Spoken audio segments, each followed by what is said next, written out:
death penalty propositions on the ballot here in California. And tonight, 23 ABC's Ivan Rodriguez got a chance to speak with people on both sides of the argument, showing us what's at stake for us here in the California state. Ivan.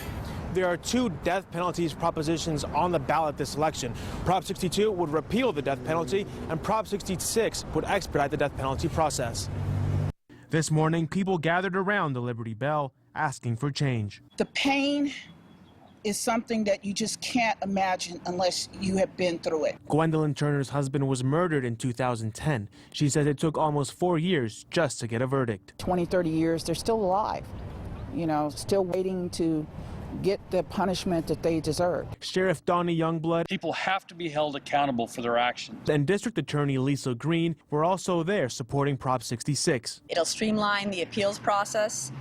It'll make sure that every convicted inmate who's sentenced to death will get an attorney immediately instead of waiting up to 5 years, which is how long the wait is now. Prop 66 will also expand the pool of available lawyers, and victims of heinous crimes will be able to receive justice. This is Levon Vines, and this was me when I was Gwendolyn Vines. For Turner, this bill means more than justice. It will help her get past a tragic part of her life.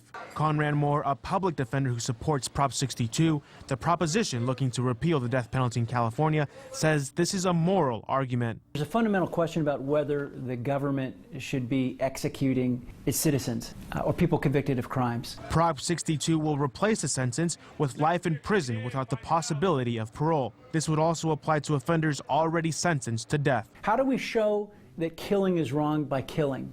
And the answer is we don't. If both propositions win, the one with the most yes votes would win if both of them are voted on at the same time.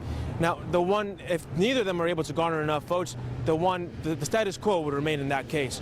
Live in downtown Bakersfield, Ivan Rodriguez, 23 ABC.